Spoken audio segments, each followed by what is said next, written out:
Aujourd'hui, j'ai décidé d'aborder un sujet un peu différent de ce que je fais d'habitude.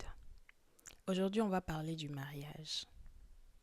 De nos jours, le mariage est devenu plus une trend qu'une union de deux âmes qui s'unit pour les meilleurs et pour le pire. Aujourd'hui, on voit des gens se marier et demain, après 1 mois, 2 jours, ils divorcent. De nos jours, tout le monde veut se marier, mais pas forcément pour les bonnes raisons. On ne se marie pas pour plaire aux gens. On ne se marie pas parce qu'on est sous pression. On ne se marie pas pour fuir la galère. On ne se marie pas parce que l'âge avance. On ne se marie pas parce que nos collègues de classe, nos collègues de service ou nos amis d'enfance se marient. On ne se marie pas quand on n'est pas spirituellement, financièrement et mentalement prêt. Donc si vous aspirez au mariage, quelles sont vos raisons? Ça, c'est parmi les questions que je vous demande de vous poser et d'y répondre. Si j'aspire au mariage, quelles sont mes raisons? Avant de vous marier, prenez le temps de vous demander si votre partenaire est plus intéressé par le fait de se marier, d'avoir une femme, ou par le fait d'être un mari. Demandez-vous si votre partenaire est plus intéressé par le fait de porter la robe ou par le fait d'être une épouse. Parce que c'est très différent.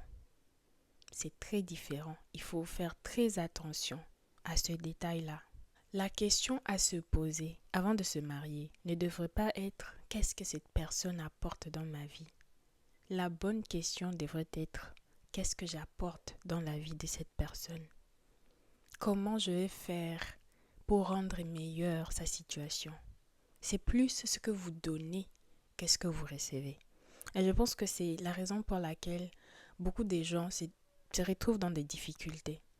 Parce qu'on veut combler le vide qu'il y a en nous. Alors que la personne en face ne va pas forcément arriver à combler vos attentes.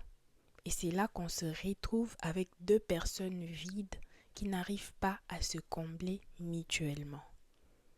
Et donc, faut pas chercher ce qui manque chez vous. Cherchez plutôt à combler ce qui manque chez l'autre. Qu'est-ce que j'apporte dans la vie de cette personne? Comment je fais pour contribuer à son développement? Comment je fais pour contribuer à sa mission sur la terre? Comment je l'aide à avancer dans la vie?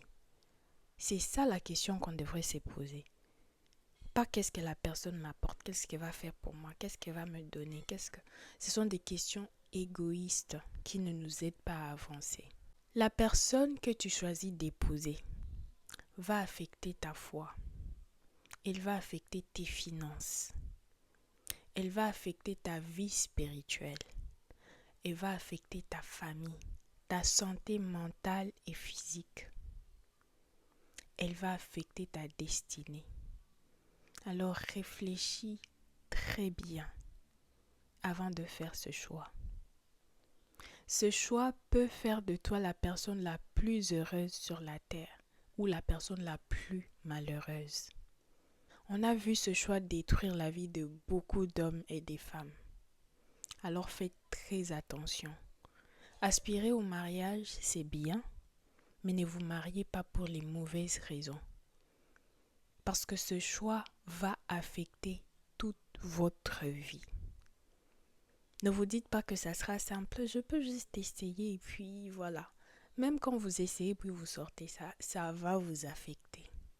Donc faites très attention. Ne vous mariez pas pour suivre les gens. Ne vous mariez pas parce que c'est la mode. Tout le monde est en train de se marier.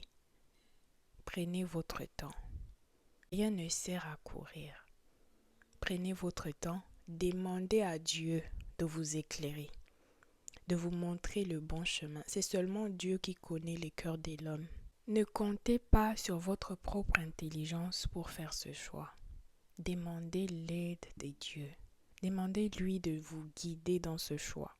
C'est un choix très déterminant pour votre futur. Voilà ce que j'avais à vous dire aujourd'hui. N'oubliez pas de vous abonner de liker la vidéo et de partager. Que Dieu vous garde et à la prochaine.